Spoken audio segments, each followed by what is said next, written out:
Under the vast cloak of night, imagine yourself drifting on a gentle sea, waves rising and falling as if the earth itself were breathing. High above, the stars scatter like thousands of ancient eyes watching. In this space, you hear a whisper. Once there was a city, mighty and luminous, that slipped beneath the waves, leaving only a legend in its wake. That is Atlantis *, a name which makes the mind hum the moment it is spoken. Plato told of Atlantis more than 2 millennia ago. A civilization of consummate strength. A citadel girdled by concentric canals of earth and water, gleaming palaces with golden domes, strange machines and wondrous skills. You can almost walk its gleaming thoroughfares, sun flashing off domes of gold as you squint. And then, dramatic and sudden, a day and a night of fire and earthquake, and a tsunami swallowing all beneath the sea. Is this story literal, or a metaphor of hubris and downfall? Why then the cylindrical canals, the island beyond the Pillars of Hercules, near Gibraltar, the volcanic parallels of Santorini, the stone roads off the Bahamas that hint at submerged city ruins? For centuries, scholars and dreamers alike have searched for traces of Atlantis's existence or its mythic meaning. Modern archaeology remains cautious. No conclusive evidence proves Atlantis existed in the way Plato described. But it is the silence, the vanish without trace, that amplifies the mystery. If Atlantis once rose to such heights, how brittle is our present glory? Tonight, let your mind hover above waves. Imagine standing on its shimmering harbor quay, if indeed it existed. Asterisk. Imagine you floating weightless, embraced by the ocean like arms of memory. Asterisk. Thank you for joining me on this journey tonight. If you enjoyed this small voyage, leave a like and share your thought about Atlantis in the comments. Now, let the sound of gentle waves lull you into sleep. From the dark sea to the blazing desert, you awaken to bright yellow sunlight flooding the sand, the wind whispering fine grains into your face. Before you stands the towering giant of Giza *, the Great Pyramid, built nearly 4,000 years ago under Pharaoh Khufu. More than 2 million stone blocks, each weighing multiple tons, fitted so tightly that a razor blade cannot slip between them. How did ancient builders lift and position such weight with no steel, no machinery? Some propose an immense ramp stretching kilometers. Others imagine levers and pulleys. Still others dare whisper of lost technology. Even more astonishing, the pyramid aligns almost perfectly with the 4 cardinal points of the compass, with only minutes of arc error. And some claim the main face mirrors the belt of Orion, an alignment so precise that we blink. It is tempting to say, they must have known more than we give them credit for. But mainstream scholars point to vast human labor. Tens of thousands of workers who ate, lived and died on site. Archaeologists found remains of kitchens, tools, even a burned loaf of bread. And now, using particle scanning technology, unknown chambers are being revealed. Silent voids that no one yet fully understands. Were they treasure vaults, structural reliefs, or spiritual spaces? You can smile imagining ancient pharaohs whispering, "Just go discover the key behind the Sphinx." A little levity lifts the mind even in the desert sun. The greatness of Giza remains, not in our knowing how exactly they did it, but in the fact they did. When you close your eyes tonight, feel yourself standing on coarse sand beneath the silver moon, dwarfed by the pyramid's immensity, surrounded by the unspoken questions of the ages. Thank you for joining me. If this story stirred you, leave a comment about the pyramids. And now, let the desert breeze and the memory of sands shifting quietly lull you into deep sleep. Now you wander across a mist-covered field in England. Under a thick veil of fog, massed stones rise into view, silent sentinels of time. This is Stonehenge, a circle of enormous stones erected over 5,000 years ago. How did people drag these tens of tons blocks from Wales, over 200 kilometers away, across rivers and marshes? The mystery stands. But Stonehenge is not a mere pile of stones. It may be an ancient cosmic clock. At sunrise on Midsummer's Day, light streams through the main lintel, striking the heel stone at just the right moment. Some stones even ring like bells if struck, a soundscape echo of antiquity. Perhaps it was a place of burial, perhaps a ceremonial center, perhaps the sound was used to open a window into another realm. We chuckle imagining ancient neighbors visiting and saying, "Wow, your stone circle will take 10 winters to build." Just like modern stadiums, ancient monuments often blur show and tell with ritual meaning. Whether its builders simply wanted to impress or to align their lives with the sky, Stonehenge reminds us, we have always reached upward. Tonight, imagine yourself lying on the dew-wet grass, dawn light filtering through the standing stones, the sun greeting you across millennia. Thank you for coming along. If you liked this tale, leave a comment about Stonehenge. Now, let the whisper of England's wind and the subtle hum of ancient earth soothe you to sleep. You step into a cave, torch in hand. Flickering light reveals herds of bison, wild horses frozen in mid-thunder. This is Lascaux, the cave in France where paintings more than 17,000 years old still pulse with story. Painted in red ochre, black charcoal, gold mineral, each line flows with life and movement. Strangely, some images only show up under firelight. Flickering torchlight made the beast seem to run. Maybe our ancestors weren't just painters, they were creators of cinematic experience. Did they gather at night, torchlight shadows dancing, drums beating, images alive on the walls? We may never know. Some believe these were rituals for prey, or portals to another world. Others say simply, they just wanted to leave their mark. You grin. Maybe ancient graffiti artists were scolded. Don't paint on this wall again. We still do something similar. We post our photos, leave our marks. Cave art reminds us that the urge to say, I was here, is deeper than Instagram. And the fact that those marks survive merges past and present. When you close your eyes tonight, picture yourself in that chamber of stone, torchlight dancing, a deer leaping off the wall. Feel the heartbeat of ancient people, drums echoing in the rock. Thank you for joining. If this story resonated, leave a comment about Lascaux. And now, let the quiet of the cave, the ancient breath of art, lull you into sleep. High above the Peruvian desert you fly, the plain's windows misted with dust. Beneath you, etched in the earth, stretch lines longer than you can imagine. These are the Nazca lines, a spider, a monkey with curled tail, a giant bird. Only visible from the sky, created more than 1,500 years ago.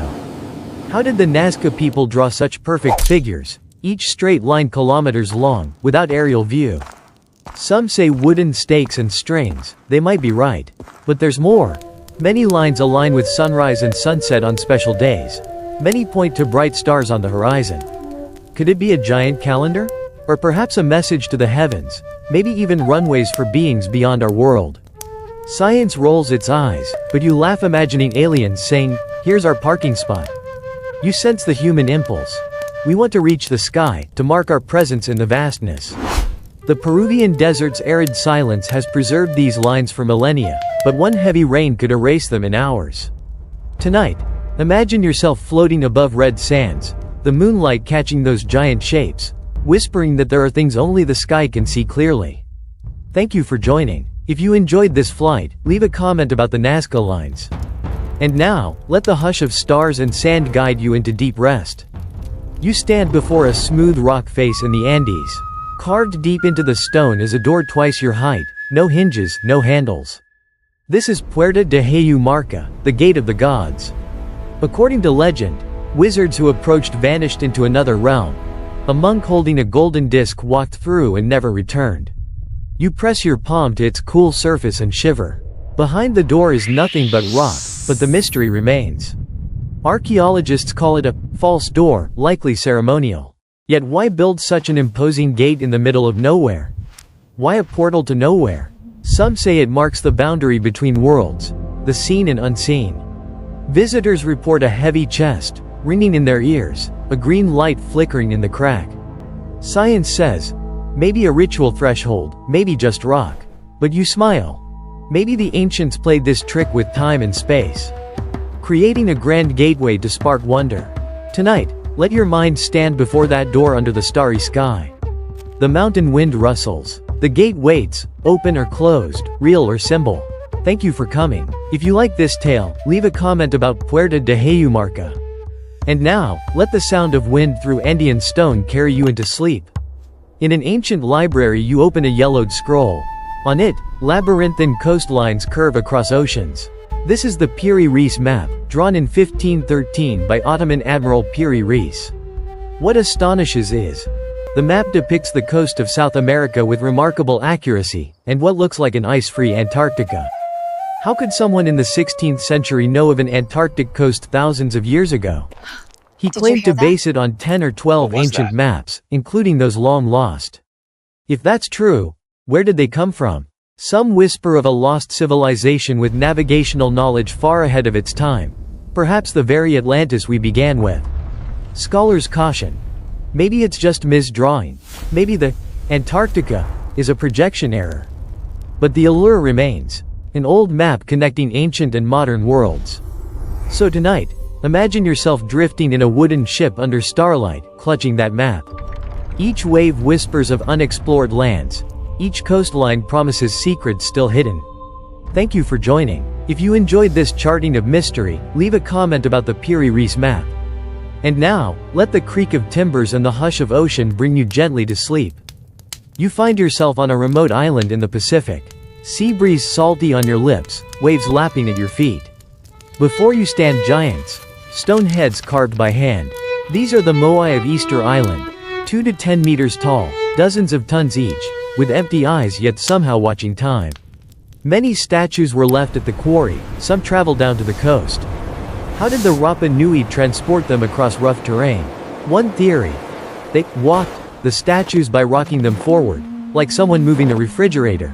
Shake left, right, step forward. You smile at the image. Remarkably, most statues bury their torsos underground, giving the sense of emerging from the earth. They face inland, as if guarding their descendants. Some claim rival clans compete by who carves bigger statues. Isn't that just human? Whether they were guardians or power symbols, the moai stand silent and strong. Tonight, picture yourself on Easter Island's shoreline. Moonlight slants over gray stone faces watching the waves. The giants pause. You breathe the same air they did. Thank you for joining. If this inspired you, leave a comment about the moai. And now, let the night sea and the ancient silence carry you into dream. High in the Andean clouds you step into a city carved of stone. Machu Picchu, built by the Inca in the 15th century. The walls astound. Each block hewn so precisely that not even a blade of grass can fit between. Many weighed 10-15 tons and sit high on steep slopes. No mortar, no cement, yet they endure earthquakes without toppling. Who were these stone masons? Many believe they used ropes, slides, human power, patient toil over years. The polygonal blocks suggest earthquake proofing, a wisdom of structural behavior. Some joke. They must have had laser cutters. You grin. But more than the stones, the layout aligns with the heavens. Solstice sunrise, star risings, sacred mountain axes. Was Machu Picchu simply a retreat for nobility, or a mirror of the cosmos? Maybe both. As you walk the terraces, you sense what it meant. Human effort merged with nature's contours, turning mountain into monument. We may never know exactly how, but that doesn't lessen the wonder. In fact, it adds to it. Tonight, imagine yourself among the clouds, stone walls around you, stars overhead. You are held by the mountain. Thank you for joining. If you loved this journey, leave a comment about Machu Picchu. And now, let the mountain breeze and the whisper of ancient masonry lull you into sleep. And finally you find yourself in jungle dusk, the sound of cicadas rising. The dense green clutching the stone towers of Angkor Wat. Built in the 12th century under King Suryavarman II, first a temple of Vishnu later Buddhist, the whole complex is immense and deeply planned. It aligns with the stars, Cygnus, Saturn, and the central tower represents Mount Meru, the cosmic axis. Massive stones from many kilometers brought together, corridors adorned with carved asparas, each figure unique, each smile cut by dedicated hands. Why did they carve thousands of dancers, no face repeated? Perhaps to remind that the divine is many-faced, many smiled. Over time, Angkor retreated into the forest. Why did the city vanish? War, drought, climate change, but maybe the jungle simply reclaimed a place built to reach beyond. You chuckle imagining ancient architects saying, "Shift that statue 2 inches left, more feng shui." And teams of workers shuffling like our modern city planners. Tonight, picture yourself lying in a stone corridor, moonlight filtering through archways, jungle sounds all around. The temple echoes with silence wrapped in vines. Thank you for joining. If this touched you, leave a comment about Angkor Wat. And now, let the forest night and the echo of ancient gods lull you into deep sleep. As you drift into sleep, remember, these monuments, Atlantis' myth, the pyramids, Stonehenge, cave paintings, Nazca lines, the gate of the gods, ancient maps, carved giants, mountain cities, jungle temples, they all share something fundamental. They are human voices cast into eternity. Some intended, some accidental. Some for ritual, some for glory. Some we understand, many we do not. But the lack of full understanding does not diminish their power. On the contrary, it magnifies it. Because mystery invites imagination. Mystery makes our hearts respond. So as you close your eyes tonight, imagine yourself floating over ancient seas, standing beneath stone giants, listening to echoing halls of long-lost civilizations. Let your mind expand into the vastness of human time. Thank you for coming along on this journey. If you enjoyed it, don't forget to leave a like, comment your favorite mystery, and maybe share how you see yourself in it. Now, let the gentle cadence of ocean waves, the hush of desert wind, the rustle of jungle leaves, the quiet of ancient stone, all merge and lull you into deep sleep. May your dreams wander among lost cities and whispering stones, and may you awaken with a heart full of wonder.